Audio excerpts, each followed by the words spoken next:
Bonjour à tous. Mon nom est Gilles Gerhardt. Je suis professeur au département d'informatique de la Faculté des Sciences et je suis un des premiers professeurs que vous aurez l'occasion de croiser si vous vous inscrivez à l'ULB l'année prochaine en début d'année. Parce que je donne un des tout premiers cours en BA1 qui est le cours de fonctionnement des ordinateurs. Et voilà, donc bienvenue à cette petite présentation. Je vais essayer de vous parler en quelques minutes des études d'informaticien et du métier d'informaticien, et donc la façon dont on conçoit les études d'informatique à la Faculté des sciences de l'ULB. Alors j'insiste sur le fait que c'est la Faculté des sciences de l'ULB parce qu'il y a moyen d'étudier l'informatique dans d'autres facultés à l'Université libre de Bruxelles. En particulier, il y a moyen d'étudier l'informatique à l'École polytechnique de Bruxelles. Mais donc là, je vous invite à aller rencontrer mes collègues sur leur stand. Ils pourront vous expliquer un petit peu quelles sont leur conception des études d'informatique. Alors, je voulais commencer par interroger un petit peu sur qu'est-ce que c'est l'informatique. Alors, souvent, quand on parle d'informatique ou quand on parle d'ordinateur, les gens pensent à l'utilisation qu'ils en ont. Et l'utilisation qu'on en a, ce sont des choses comme Facebook, Skype, Twitter, les jeux vidéo en ligne, etc. Ou pas en ligne, enfin, peu importe. Alors ça, c'est évidemment un des pans de l'informatique. C'est ce qu'on voit en tant qu'utilisateur d'un ordinateur ou de l'informatique. Comme vous pouvez vous en douter, enfin j'espère que vous en doutez, les études d'informatique en faculté des sciences, on va essayer pendant ces études de vous faire passer du côté utilisateur au côté concepteur. Donc on va essayer de former des gens qui sont capables de comprendre comment fonctionnent des systèmes informatiques, comment fonctionne un ordinateur et comment on peut créer des nouvelles solutions, proposer des nouvelles solutions pour répondre aux besoins de la société en matière d'informatique. Alors, tout ça va être basé sur une formation qu'on veut aussi rigoureuse que possible et qui va être basée sur une approche scientifique puisqu'on est en faculté des sciences. Alors, l'informatique, c'est un mot qui a été créé en contractant le mot information et automatique. Donc, l'informatique, c'est la science qui étudie le traitement automatique de l'information. Donc, elle est d'une machine. Comment est-ce qu'on peut traiter de l'information et donc, c'est cette approche-là qu'on adopte ici. Alors, je vous montre cette petite citation de ce monsieur ici qui s'appelle Abelson, qui dit « La science informatique n'est pas plus la science des ordinateurs que l'astronomie n'est celle des télescopes ». Alors, c'est peut-être un peu exagéré comme façon de voir les choses, on peut en débattre, mais je trouve que c'est intéressant de se rendre compte que finalement, un astronome, c'est pas forcément quelqu'un qui est concentré sur la machine qui est le télescope, il utilise le télescope, mais pour arriver à des résultats, qui est l'étude des étoiles, des planètes, du cosmos qui nous entoure. Finalement, l'informatique, il y a un petit peu de ça aussi. Évidemment, l'informatique se base sur les ordinateurs, sur la machine qu'est l'ordinateur, mais la discipline scientifique qui est derrière, elle n'est pas forcément concentrée uniquement sur la machine, elle est concentrée sur toute une série de concepts qu'il faut bien comprendre pour arriver à proposer des nouvelles solutions et à comprendre comment tout ça fonctionne. Alors, pour essayer de vous faire un petit peu comprendre tout ça, je voudrais passer avec vous en revue une série de domaines d'application et de métiers de l'informatique. Alors, pour ça, j'ai pris un petit exemple. Imaginons que je souhaite commander un livre sur Internet, sur un site web pour lequel je ne fais pas de publicité en particulier, c'est un site en particulier, et je souhaite commander l'informatique pour les nuls, voilà, c'est exactement ce dont j'ai besoin. Vous avez certainement tous déjà fait ça, que ce soit pour commander un livre ou pour commander autre chose. Alors, qu'est-ce qui se cache de tout derrière cette commande de ce livre, cet achat de ce livre en ligne? Alors, le marchand il doit maintenir une base de données, donc une sorte de liste bien structurée des produits qui sont disponibles, de son stock, de ses clients, qui a acheté quoi, qu'est-ce qui est disponible, à quel prix. Alors, ça fait une quantité massive de données qu'il faut pouvoir organiser. Comment est-ce qu'on fait pour organiser ces données? Là, il y a des métiers d'informaticiens, des métiers d'analyse, des métiers d'architectes des systèmes d'information. Il faut pouvoir accéder à ces bases de données qui sont gigantesques. Vous imaginez la quantité de produits monstrueuses qu'on peut trouver sur un site web comme Amazon, puisque c'était mon exemple. Comment est-ce qu'on peut y accéder de manière efficace? Évidemment, si vous cherchez un livre en particulier, à travers son titre, il est hors de question d'avoir un ordinateur qui parcourt tous les titres de tous les livres disponibles sur un site marchand. Ça prendrait beaucoup trop de temps. Les données, les résultats de recherche sont retournés très rapidement. Comment est-ce qu'on fait? Eh bien, il y a toute une série de techniques pour organiser les données, pour pouvoir y accéder de manière très efficace. Et les chercheurs en algorithmique, et c'est encore une recherche qui est active, notamment à l'ULB, comment est-ce qu'on fait pour organiser des données pour pouvoir y accéder de manière efficace. Et évidemment, une fois que ces algorithmes ont été conçus de manière peut-être un peu plus théorique, il faut les mettre en pratique, il faut les programmer. Donc ça, ce sont encore des métiers de l'informatique. Excusez-moi, Monsieur Gerhardt, de vous interrompre. Il y a un problème avec les slides qui ne passent pas. Dans votre partage, vous partagez le slideshow ou juste la fenêtre du PowerPoint? Ici, j'ai la fenêtre du PowerPoint qui est sélectionnée et je l'avais mise en plein écran. Ok, quand vous partagez, vous devez choisir la fenêtre du slideshow et pas la fenêtre du PowerPoint. Le problème, c'est qu'il n'y a pas de fenêtre du slideshow parce que quand je mets en plein... Est-ce qu'ici vous voyez les slides? Là, oui. Alors, on va peut-être... je vais peut-être agrandir cette fenêtre-là et pas la mettre en mode plein écran, pas la mettre en mode présentation, si je peux. C'est juste dans les paramètres de partage d'écran. Vous pouvez mettre mais c'est pas grave, je vous en prie. Merci. D'accord, merci de l'avoir signalé. Donc, je reviens à ma présentation. Donc, comme ça, c'est bien, tout le monde la voit. Voilà, comme ceci. Oui, donc si personne ne se plaint, je suppose que ça fonctionne. Donc je disais, l'informatique est partout. Donc je parlais des différents métiers. Alors il faut évidemment stocker toutes ces données, ces grandes quantités de données sur des serveurs. Tout n'est pas stocké sur un seul ordinateur, sur un seul serveur. Il y en a une grande quantité qui se trouve répartis un petit peu partout dans le monde pour un accès rapide. Il faut que les données soient synchronisées entre ces différents serveurs, que tout ça soit cohérent. Et donc, à nouveau, il y a tout un travail d'ingénierie du système qui est à nouveau un métier de l'informatique. Alors ensuite, le marchand, il a sans doute envie d'exploiter autant que possible cette base de données. Par exemple, en essayant de savoir qui achète quel type de livre. Peut-être que vous avez certainement déjà vu sur ces sites marchands, on vous dit, voilà, telle personne qui a acheté tel article a aussi été intéressée par tel autre article. Donc on essaie de trouver des liens entre les différents achats pour essayer de vous assister à acheter davantage, évidemment. Et là, il y a toute une discipline qui s'appelle la business intelligence. Donc c'est intelligence comme le I de CIA, donc c'est plus le renseignement. C'est comment est-ce qu'on peut extraire des données, extraire de l'information qui va avoir une valeur marchande de la grande quantité de données qui sont générées par ces sites web. Alors une autre question, donc je continue les différents métiers de l'informatique, une autre question c'est comment est-ce que mon marchand va fixer le prix de son livre. Alors évidemment, s'il le fixe très bas, naturellement il risque d'en vendre plus, mais il risque de ne pas faire beaucoup de profit. S'il le fixe très haut, il va faire beaucoup de profit, mais il va en vendre moins. Alors là, il y a aussi tout un pan de la recherche et de l'informatique qui est le domaine de l'optimisation. Donc c'est comment optimiser ses choix en tenant compte de toute une série de contraintes. Souvent, les contraintes sont très nombreuses et un être humain n'est pas capable de tenir compte de toutes les contraintes en même temps pour trouver le meilleur choix. Et donc, on a besoin de logiciels qui vont essayer d'optimiser, par exemple, un prix de revient de la fabrication d'une pièce, étant donné toute une série de contraintes sur les matériaux qu'il faut se fournir, les machines qu'il faut utiliser. J'ai d'autres exemples ici avec l'optimisation des tournées de camions qui doivent livrer des supermarchés, des facteurs, etc. pour la poste. Alors ensuite, notre client, il va vouloir payer à l'aide d'une carte de crédit en ligne. Et là, je n'ai pas besoin de vous dire que le paiement en ligne, c'est aussi un domaine dans lequel on a besoin d'informaticiens qui sont compétents parce qu'il faut être certain qu'il n'y a aucun pirate qui va pouvoir se saisir du numéro de votre carte de crédit et s'en servir pour le détourner, pour faire des paiements à votre place que vous n'auriez pas autorisé.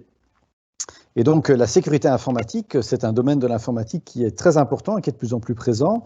Il faut pouvoir assurer des communications entre le marchand et le client qui sont confidentielles. Il faut pouvoir identifier le client de manière sûre. Et là, il y a de nouveau un besoin d'experts. Alors ici, nous avons un petit slide. Bon, du coup, on ne voit pas l'animation de cette manière-ci, mais donc la livraison est faite. Disons que nous avons un avion qui va transporter le paquet d'un bout à l'autre du monde et la livraison va être faite à votre domicile. Et là, à nouveau, il y a de l'informatique parce que si vous regardez, par exemple, le cockpit de l'Airbus A380, vous voyez que essentiellement, ce que le pilote a devant lui, c'est une sorte de clavier d'ordinateur avec des écrans d'ordinateur. Et là, à nouveau, on passe à travers des ordinateurs pour le contrôle de l'avion, pour le pilote automatique. Et donc, les domaines de l'informatique dans lesquels on se pose des questions, de savoir comment créer des systèmes de contrôle pour les avions notamment, mais aussi pour d'autres systèmes industriels qui sont sûrs et qui sont performants, dans lesquels il n'y a pas de bugs, qui fournissent des réponses à temps. Ça, ce sont aussi des domaines qui sont évidemment très importants dans l'informatique. Il faut quand même savoir que 90% des processeurs qui sont vendus dans le monde le sont dans ce qu'on appelle des systèmes embarqués. Donc c'est quoi un système embarqué? C'est un système informatique qui n'est pas un ordinateur. Donc par exemple, les microprocesseurs qui exécutent des programmes dans les avions, ça ce sont des systèmes embarqués.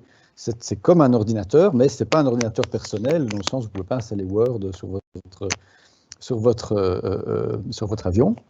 Mais ça fonctionne de la même manière, il y a un microprocesseur, il y a de la mémoire, il faut écrire des programmes, et ces programmes ne peuvent pas tolérer d'erreurs. Alors comment fait-on, comment conçoit-on l'informatique avec toutes ces questions-là, et comment conçoit-on l'informatique en faculté des sciences?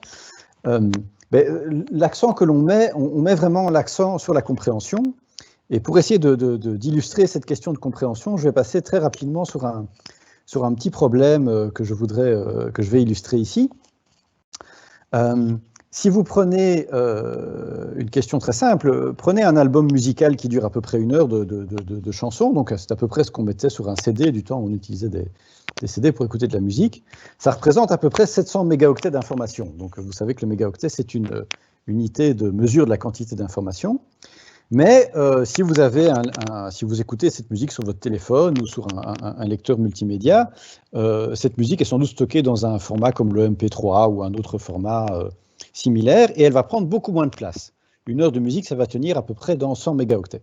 Alors comment est-ce que c'est possible? Quel est l'espèce de truc un petit peu magique qui passe là derrière? On a une quantité d'informations qui est de la musique, qui prend beaucoup d'espace, et on arrive encore à écouter cette musique en la faisant tenir sur beaucoup moins d'espace. Alors ça, c'est un problème typique auquel les informaticiens sont confrontés. Alors j'essaie de vous montrer un petit peu le genre de démarche qu'il peut avoir là derrière, et auquel on essaie de vous former, et c'est ce qu'on appelle des systèmes, des solutions de compression. Donc les informaticiens ont inventé des méthodes de compression qui permettent de faire tenir une certaine quantité d'informations sur moins de place. Alors pour illustrer ça, j'ai pris un petit exemple. Donc imaginez qu'on ait ici un texte, vous aurez peut-être reconnu un des grands classiques de la langue française, et je voudrais représenter ça à l'aide de 0 et de 1, puisque vous savez que les ordinateurs représentent toute l'information à l'aide de 0 et de 1, mais je voudrais que ces 0 et ces 1, cette quantité d'informations ici, prennent le moins de place possible. Ça, c'est vraiment l'idée de la compression. Alors une première idée, qui est un petit peu l'idée de base, consiste à dire, voilà, pour chaque lettre, je vais associer un code qui contient oui, 0 ou 1. Par exemple, pour le A, je vais mettre que des 0, je vais en mettre 8. Pour le B, je vais mettre que des 0 sauf un 1 à la fin, je vais en mettre 7. Donc pour chaque lettre, j'aurai un code différent sur 8 symboles. Donc quand j'aurai cette séquence de 0 et de 1, ça sera facile de retrouver les caractères, puisque je le découpe par petits bouts de 8 symboles, et puis je regarde dans ma table, je retrouve mon texte. Et donc si j'ai un texte, mon texte d'origine faisait 258 caractères, j'ai 8 symboles, j'aurai au total 2064 caractères. Alors ça, c'est une idée de base, et puis on se rend compte qu'il y a en fait des idées. Alors on parle ici de musique écoutée sur son téléphone en 2020. Eh bien, il y a des idées qui ont été développées dans les années 50, donc ça fait presque 70 ans, 66 ans, David Huffman en 1954, qui sont exploitées aujourd'hui pour faire tenir de la musique ou du texte en moins de place, et qui permettent de faire cette compression. Et l'idée de Huffman, elle est très simple. Elle consiste à dire, voilà, je vais regarder quelles sont les lettres qui apparaissent le plus souvent. Donc, quand je dis les lettres, ça peut être aussi les espaces. Les espaces, c'est ce qui apparaît le plus souvent dans mon texte d'origine. Le E apparaît très souvent. Dans la langue française, c'est normal. Et je vais choisir des codes très courts pour ce qui apparaît le plus souvent, et des codes potentiellement très longs pour les lettres qui apparaissent assez peu souvent. Et en fait, quand on applique cette idée-là, alors il faut le faire de manière intelligente, je ne vais pas rentrer dans les détails, mais quand on applique ces idées-là, on peut arriver à faire tenir notre même texte qui tenait, je vous rappelle, sur 2064 caractères, on peut le faire tenir sur 965 symboles, donc on a divisé par 2 la taille. Donc voilà, ça c'est un petit peu le type de remarque, le type de démarche qu'on peut faire, et on peut encore appliquer d'autres idées. On peut par exemple utiliser des idées qui sont dues à un mathématicien français du 19e siècle, Joseph Fourier, qui a proposé la transformée de Fourier, et ces idées sont utilisées par exemple pour décomposer les petits pixels, donc les petits points qui constituent une image, mais aussi un film ou de la musique, pour les décomposer et pour les représenter de nouveau en prenant moins de place, à condition de perdre un petit peu de qualité. Alors ici, dans le cas de mon image, ça ne se voit pas vraiment parce que la perte de qualité est tellement faible, on ne le voit pas sur une petite image comme ça. Et dans le MP3, c'est la même chose, on aura une petite perte de qualité d'audio, on aura peut-être un peu moins de basse ou peut-être un peu moins d'aigu, mais quand on va écouter la musique, on ne va pas s'en rendre compte. Et donc, on se rend compte que finalement, dans une application simple comme mon lecteur, mon iPod ou mon téléphone qui lit de la musique en MP3, il y a quand même pas mal de développement, de recherche, d'idées, de concepts assez fondamentaux, la transformée de Fourier, les idées de Huffman, qui remontent parfois à plus d'un siècle, qui ont été mises ensemble, qui ont dû être maîtrisées, qui ont dû être comprises par des informaticiens, et qui ont été mises ensemble, qui ont été développées pour obtenir finalement cette solution qu'on utilise tous aujourd'hui. Voilà, ça c'est ce que je voulais un petit peu illustrer dans l'idée d'avoir cette formation, je dirais, à la fois rigoureuse et basée sur les sciences, de gens qui vont comprendre ce qui se passe dans les outils informatiques de manière à pouvoir en concevoir de nouveaux et en proposer de nouveaux. Alors, je vois que je parle déjà depuis une petite vingtaine de minutes, un quart d'heure, donc je vais conclure rapidement en passant très rapidement sur la structure des études en informatique en sciences. Alors, la formation à l'ULB, ça c'est de manière générale, la formation universitaire, c'est 3 blocs de BA et 2 blocs de master. Donc, il y a d'abord le bloc 1 de BA et puis ce qu'on appelle la poursuite de cursus. Donc, vous savez que chaque bloc, on mesure la quantité de travail qu'on attend de vous, c'est-à-dire le nombre de cours et de travaux pratiques et de projets à réaliser en termes de crédits. Donc, un bloc fait 60 crédits. Vous devez réussir 180 crédits pour obtenir un BA, et puis encore 120 crédits, 2 fois 60 crédits pour obtenir un master. Alors, on a en faculté des sciences un bachelier en sciences informatiques, qui est vraiment conçu pour faire un master après, donc qui vous donne les bases pour faire un master en informatique. Et en faculté des sciences, on a 3 masters qui peuvent être intéressants en informatique et qui sont directement accessibles après le bachelier en sciences informatiques. C'est le master en sciences informatiques, qui est le master généraliste en sciences informatiques, le master en bioinformatique et modélisation, qui est un master qui s'intéresse à l'application de l'informatique aux problèmes de la biologie. Donc, par exemple, si vous pensez aux biologistes qui doivent analyser des très longues séquences d'ADN. Ces longues séquences d'ADN, elles seront représentées par des séquences de lettres ACGT. Et donc, ce sont des données que l'on peut analyser à l'aide d'un ordinateur. Et donc, on a besoin des gens qui connaissent à la fois les problèmes de la biologie, mais aussi les solutions de l'informatique. Et donc, ce master vous forme à cela. Et on a aussi un master en cybersécurité. Donc, je vous ai expliqué au début l'importance de la sécurité informatique, la cybersécurité de nos jours. Eh bien, on a un master qui est spécialisé là-dedans, en faculté des sciences, qui est directement accessible après le BA en informatique. Alors, le bachelier en sciences informatiques, j'ai fait ici un petit calcul rapide. On a sur les 180 crédits, donc je vous rappelle qu'on a au total 180 crédits. C'est vraiment un bachelier qui se concentre sur l'informatique.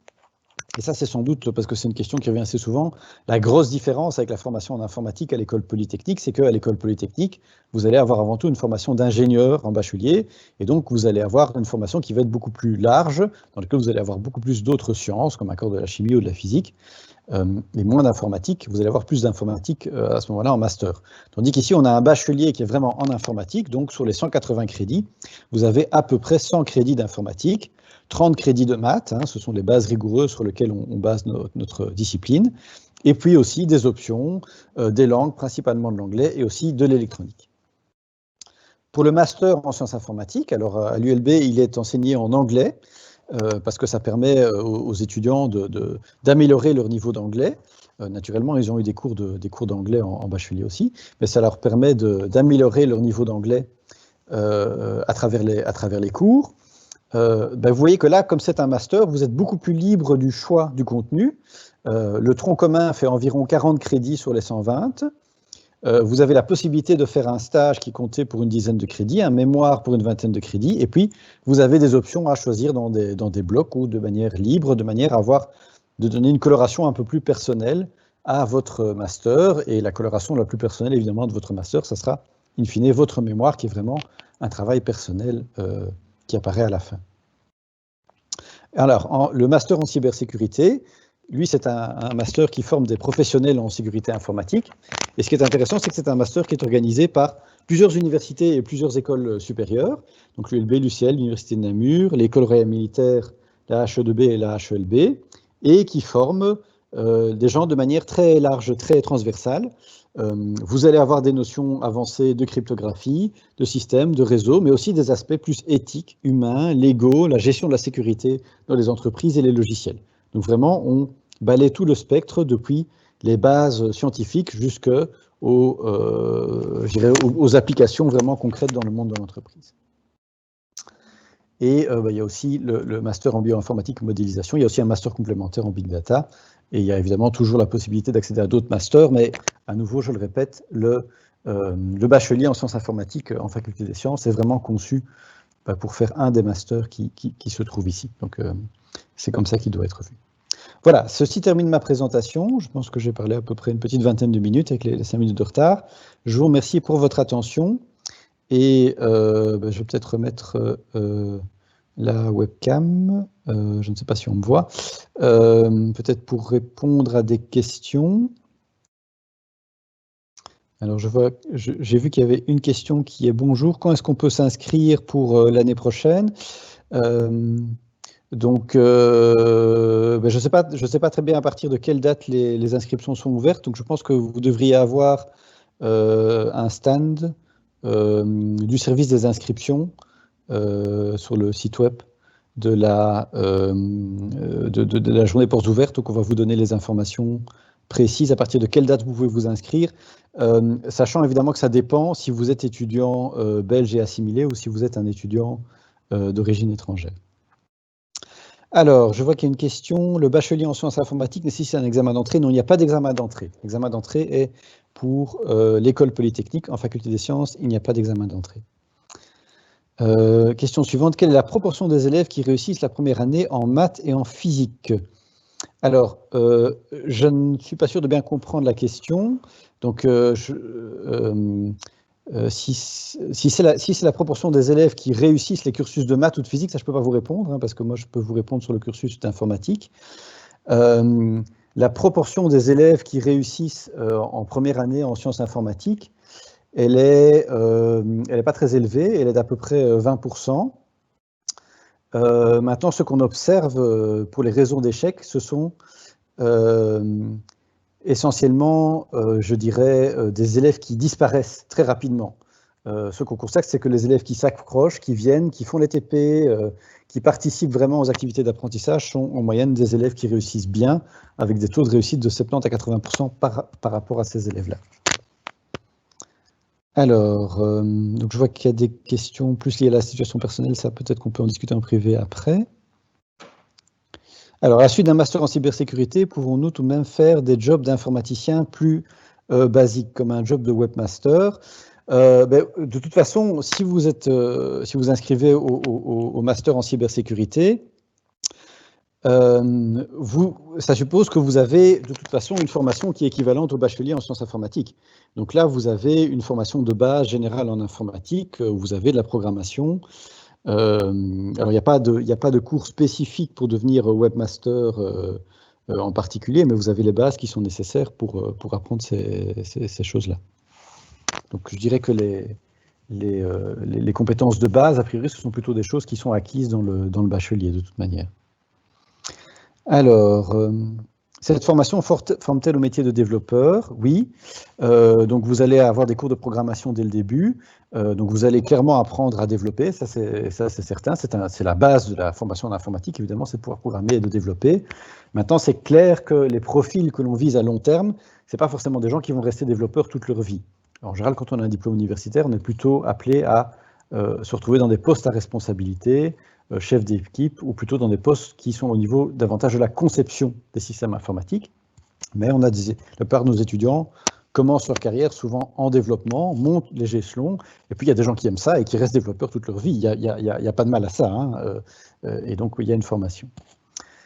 Alors la question suivante, tant que j'ai un peu de temps, y a-t-il un doctorat en informatique? Oui, certainement, il y a un doctorat en sciences informatiques, et il y a une recherche qui est très active au département d'informatique de la faculté des sciences. Donc la faculté des sciences de l'ULB est particulièrement reconnu pour la recherche scientifique en Belgique. On a de nombreux prix. Et tous les gens qui enseignent à l'université sont tous des chercheurs, ils sont tous titulaires d'un doctorat, et ils ont tous une équipe de recherche avec des gens qui font de la recherche, ils dirigent des thèses, et donc il y a un doctorat en informatique, et on est toujours à la recherche d'étudiants qui sont intéressés et qui sont motivés pour faire de la recherche en informatique. Alors je vois une question, quels sont les langages de programmation sont étudiés au master en sciences? Les langages de programmation sont plutôt étudiés dans le bachelier. Donc on considère que ce sont les bases. On commence avec le langage Python. On étudie les langages comme C et C++. Il y a un petit peu d'assembleur, histoire de connaître les bases. Il y a du Java. Et puis ensuite, il y a des langages plus spécialisés qui sont étudiés dans d'autres cours. Alors, que pensez-vous des hautes écoles en informatique? Écoutez, je pense que vous devez comparer les formations. Vous verrez que c'est des formations qui sont assez différentes et c'est pas pour rien qu'elles existent.